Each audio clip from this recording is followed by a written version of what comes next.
Amit Segal is a columnist, a radio host, a television personality, a writer. He does it all, and he is one of the most influential journalists in the country. Please come to the stage.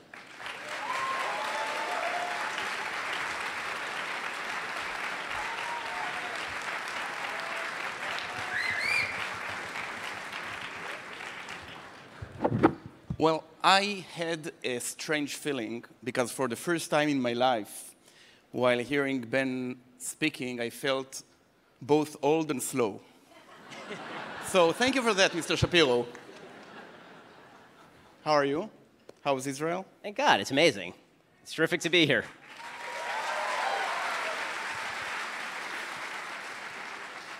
Let's talk business. There's an old Chinese proverb, which I've just made up this morning,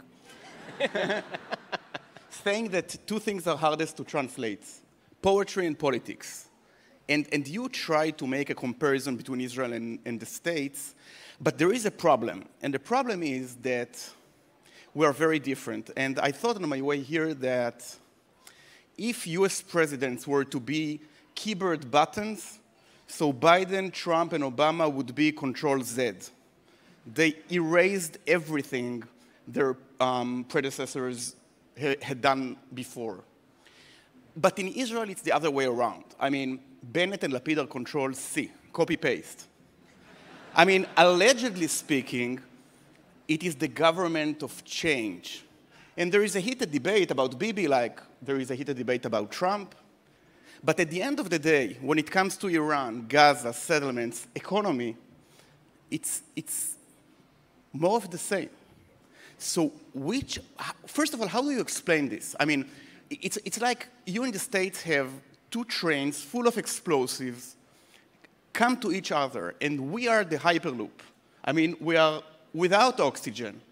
There are no issues. What is it? Well, I mean, I think that... That was a long question. It was, and I'm trying to suss out all the different parts of it, to be honest with you.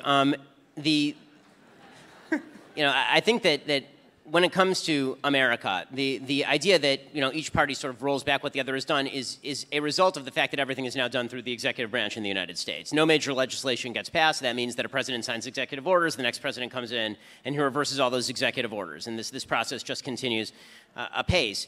In Israel, it seems to me that the lack of issues to argue over, in some ways, that is just a reflection of the massive success that you've seen in this country. When you have presidents who are sort of bouncing back and forth, erasing everything that their predecessor has done, if in Israel the real problem is that it's hard to identify the differences between everything everybody is trying to do, what that really speaks to is the fact that there is greater unity than there's ever been in the history of the state of Israel, which you see. I mean, I was here in 2000.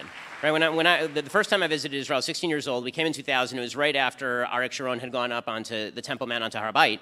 And there was an active left in the state of Israel that was promoting the idea that East Jerusalem should be given away. Ehud Barak was actively promoting that. That's unthinkable today. I mean, the Israeli public has woken up to this. I mean, the simple fact is that when I look at Knesset, obviously there's a difference between Yair Lapid and Naftali Bennett and Bibi Netanyahu. But when I look at the constituency of the Knesset, what I see is a Knesset in which the left barely has a place. The left doesn't, and Meretz and Labor used to be dominant parties in Israel. Now they essentially don't exist. Yes. Don't be too sad about that, by the way. Oh, I'm not. Okay.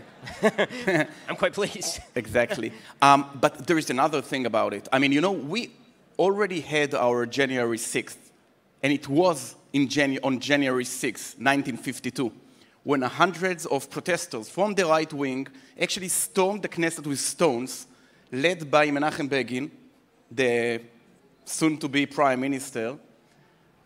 We had heated debates. Sharon going to the Temple Mount, the disengagement plan, Oslo Accords, Rabin was murdered. But now, I feel we're like the States 20 years ago when you couldn't even find the slightest difference between Al Gore and George Bush, for instance.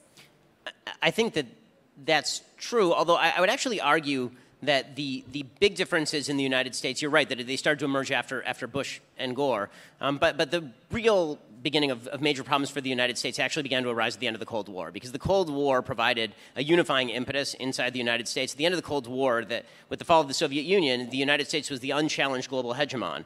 And that meant that there was, there were going to be new arguments in which people sort of went after one another. In Israel, almost the precise reverse occurred. After Oslo, you saw the rise of this really serious post-Zionist movement that basically said that Israel didn't even, why should it exist? Should it exist? These questions were really being asked in the late 90s when I was a teenager. And then because it's now clear that there are existential threats on every border, the Israeli public has unified and understands the level of the threat. So there is something to the idea that an existential threat directed at a democracy helps unify the people who exist inside that democracy. And maybe the rise in the discourse about economy and even gender in Israel is due to the fact that to the fact that this conflict is here to stay. I mean, Ehud Barak once defined it as the villa in the jungle. And then he offered to evacuate half the villa, but it's a different issue.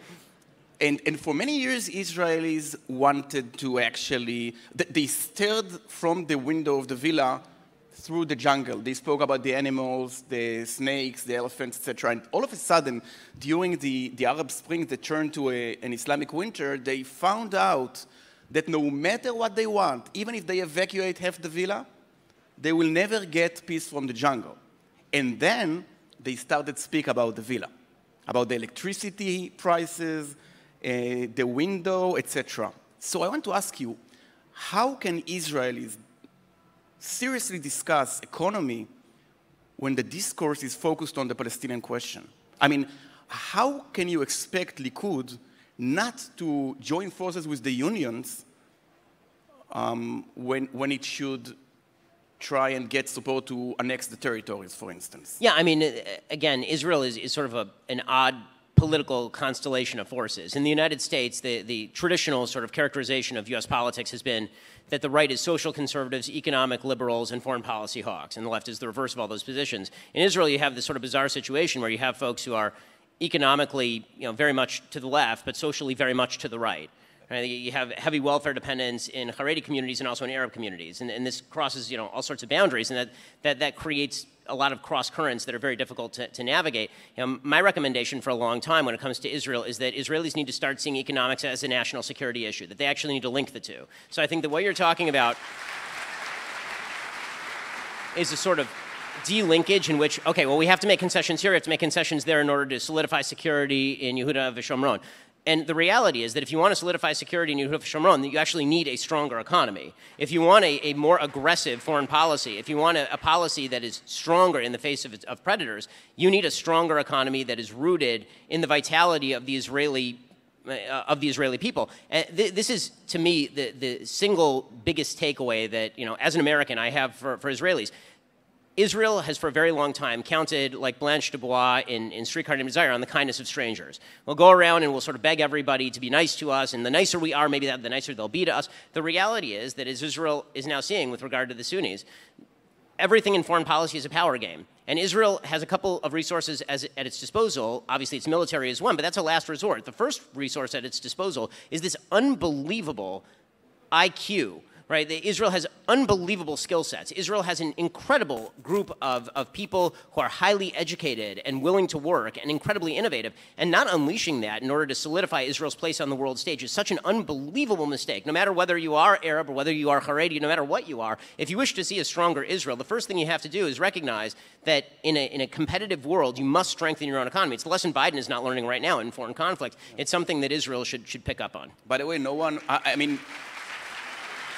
many people criticize Joe Biden for shaking hands with the ruler of Saudi Arabia, who actually murdered the Khashoggi journalist. But a day before, Biden shook hands with Mahmoud Abbas, who actually murdered a journalist and funds hundreds of terrorists and murderers, and no one said a word. Which demonstrates, by the way, that whenever you see the media in the United States particularly ranting and raving about moral questions, it's very rarely about moral questions. It's usually them telescoping their own perceived politics into a moral question that they're sort of making up. I mean, Joe Biden fist-bumping with MBS.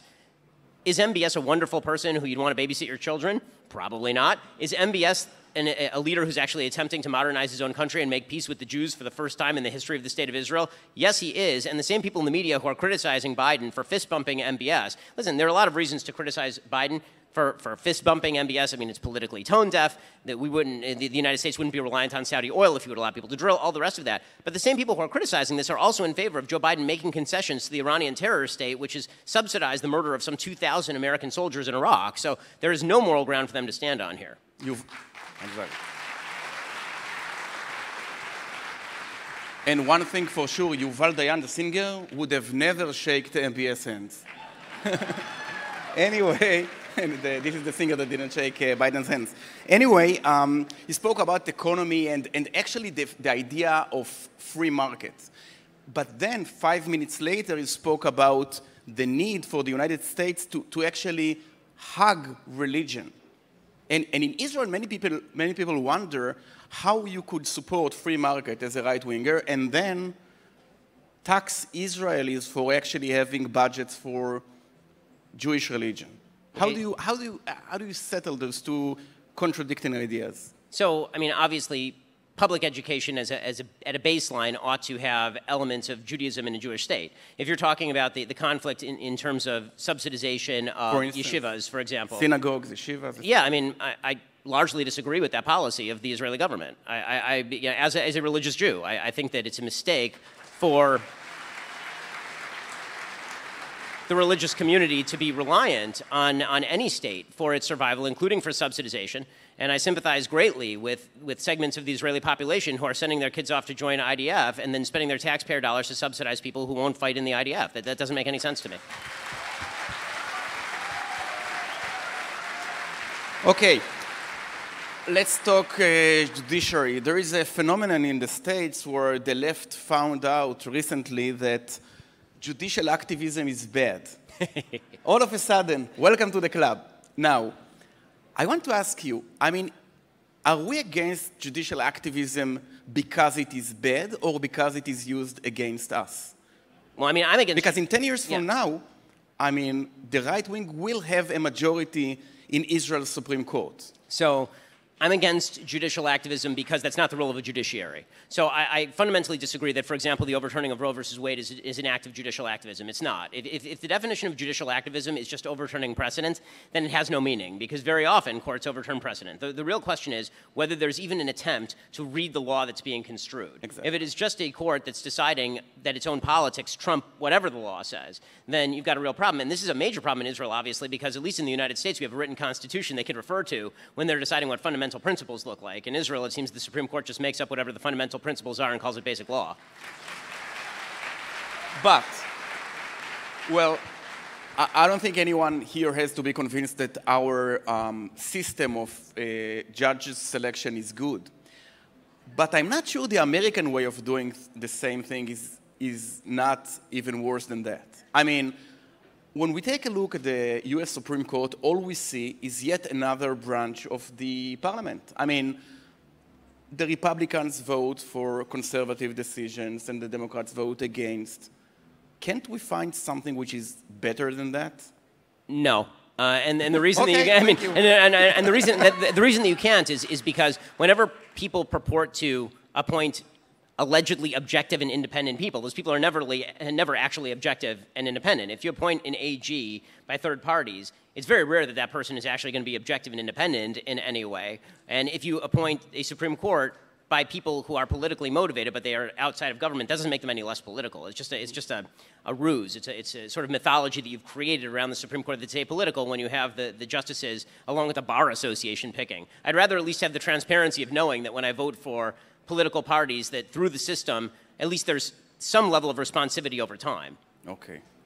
You spoke a lot about hatred and anti-Semitism, almost as a rule of history, and it's true, you know, many Jews in Germany of the 20th century or Spain of the 15th century felt that this is their home, that they are free citizens, that they live in a peaceful empire, and then they found the Holocaust or the Inquisition, etc. And I want to ask you bluntly, do you ever wonder if one day you'll have to flee the United States?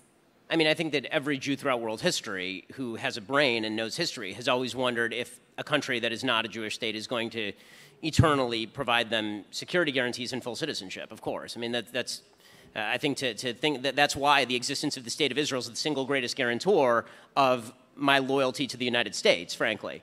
Right? Because Israel exists, that means the United States is going to be a more welcoming place for me, because Israel is there as a backstop in case anything should go wrong. But I feel you try to dodge the question. So I'll ask it bluntly. Why won't you make Aliyah to the state of Israel?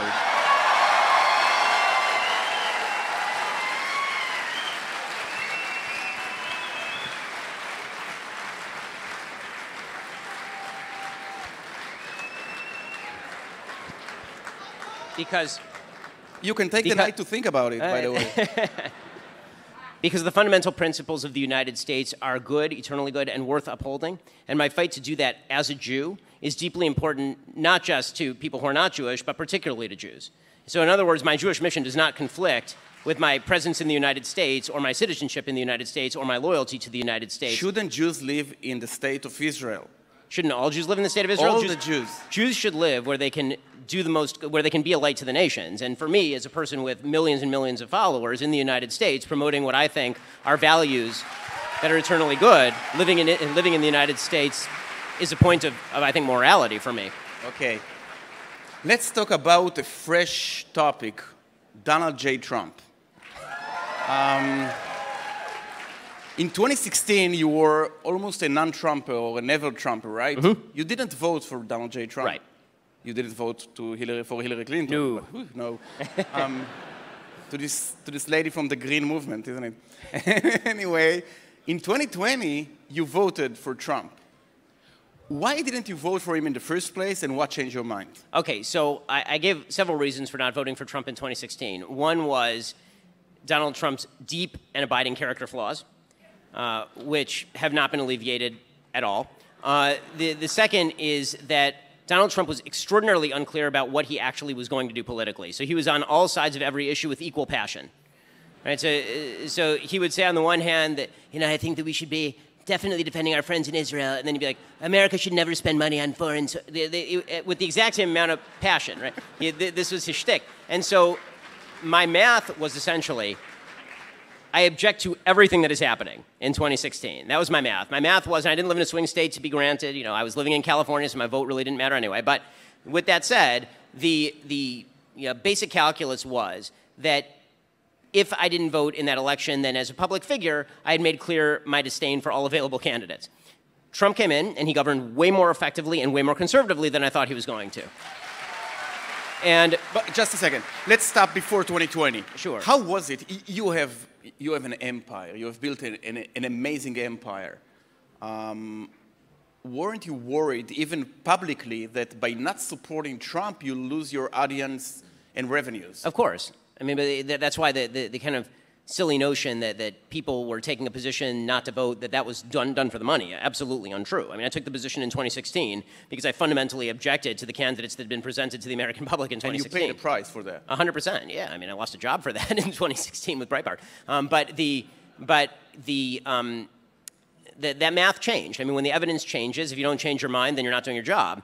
And the evidence changed with regard to President Trump. President Trump came into office. He selected a bunch of justices who I thought were going to do a good job on the bench. The day that he selected Neil Gorsuch, I literally put a MAGA hat on air.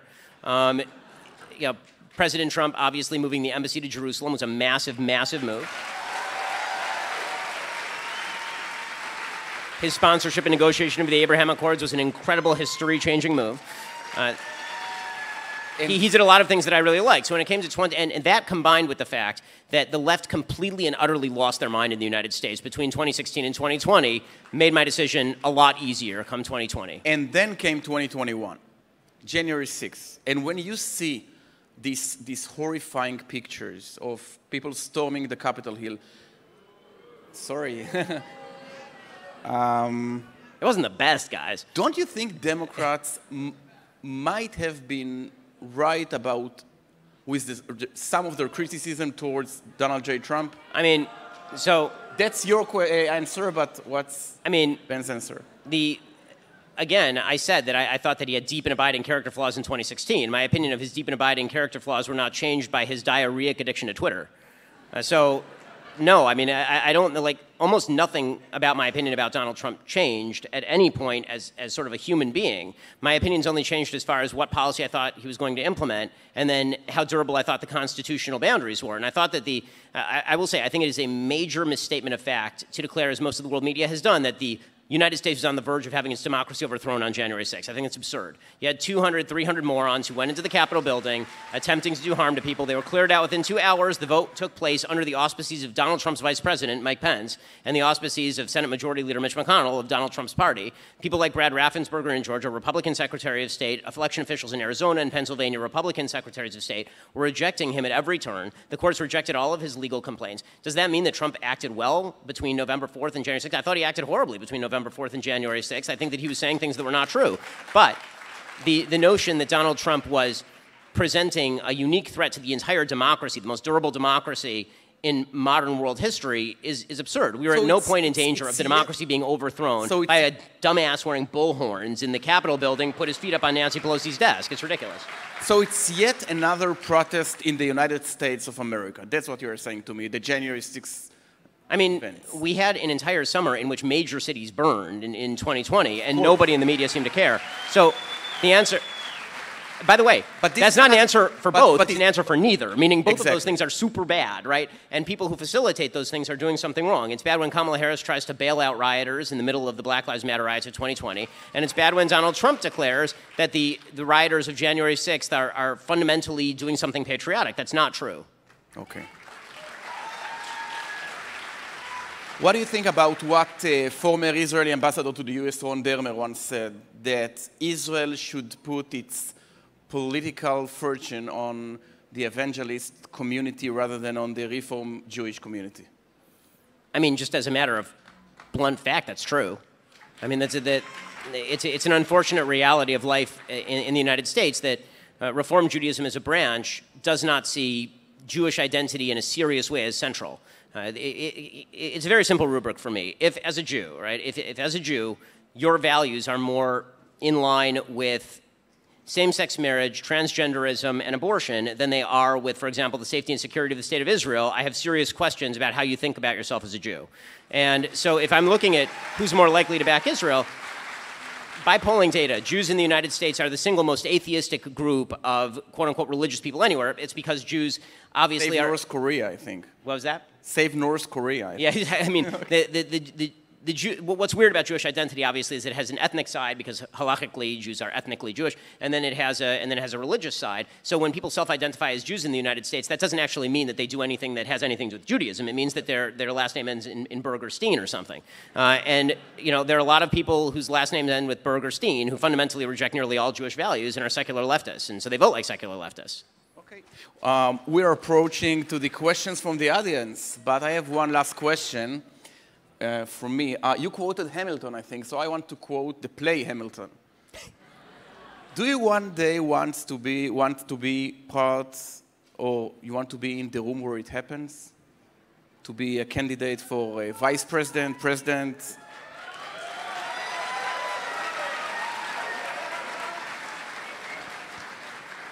That sounds like hell. Number one, running for office is a garbage business. You have to ask a bunch of people that you don't care very much about for large sums of money in order to run a campaign in which you have to fib about your core positions. And then if you win, you have to hang out in Washington, D.C. with politicians. All of this sounds horrifying. My life is pretty wonderful. I get to spend nearly all my time with my family. I get to say what I want for a living, and I get to pay, and I'm paid richly for doing so. So I'll stick with that at least until... I'll stick with that at least until I'm 38 right now. I'll stick with that at least until I'm of the average age of our president, so that gives me like 7 or 8 decades. But I didn't hear a no. Okay. Okay, questions from the audience. Daniel from Long Island, New York. Are you here? Regarding the Israel-Palestine conflict, what is the solution?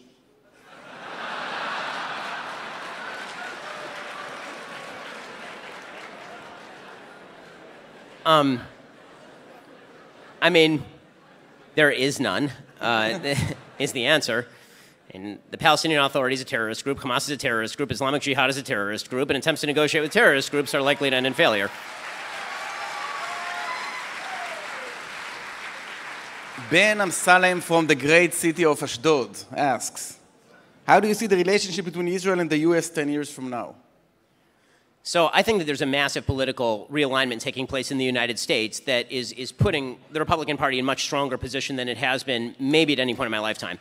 The realignment of Hispanic Americans particularly into the Republican camp, the turning of the Republican Party into a party of sort of cross-racial working class people is fundamentally changing how politics works in the United States. And as the Republican Party gets stronger, I am hopeful both that it will govern because it is an extraordinarily pro-Israel party, and also I'm hoping that the Democratic Party will learn its lesson and start moving to the right also. I mean, they can react in one of two ways to loss. They can either start moving more into the camp of the progressives, become more anti-Israel, or they can learn that they're going to get shellacked repeatedly until they start acting more moderate. And if they start acting more moderate, then hopefully even the Democratic Party will go back to a time when we had two pro-Israel parties in the United States. David from San Fernando Valley asks, how do you manage pretty well the balance between learning Torah and being from and still taking in all the pop culture? I mean, obviously, I don't learn enough Torah, and I take in too much pop culture. The answer to me is that I read incessantly, and thank God for Shabbat for a variety of reasons, including the fact that I spend an enormous amount of time both with my kids and reading on Shabbat, so that helps a lot. Okay. One last question. Leah from Modi'in asks, what advice would you give to someone today who is looking to develop and expand horizons within an established industry as you were when starting the Daily Wire?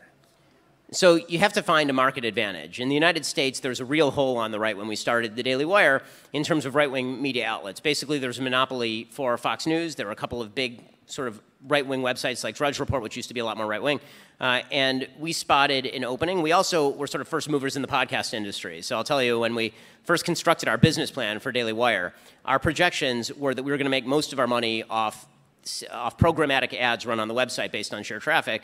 And I think we had slated my podcast to have maybe after a couple of years, 150, 200,000 downloads With the podcast? Yeah. Oh, okay. Yeah, amazing. And obviously now the podcast does a multiple of that. It has somewhere between 2 and 2.5 million downloads a day. So we were... I think the key is you have to have a very consolidated decision-making process. We're not a publicly traded company. We don't intend on becoming a publicly traded company. We're not going to make ourselves subject to ESG and DEI requirements. And so because we have a very tight top structure, that means we can move really quickly and really aggressively, both on issues that we really care about and with business strategies we think are going to work. Okay. And you think it can work in Israel? It's a way narrower field. Only, I think, 8 million Hebrew readers worldwide. I mean, I do think that there is room for a significantly more robust right-wing media presence in Israel, for sure, for sure. Okay. I'm not giving any hints, but we'll have to think about it over at Daily Wire. Absolutely. Ben Shapiro, thank you very much. It was a pleasure.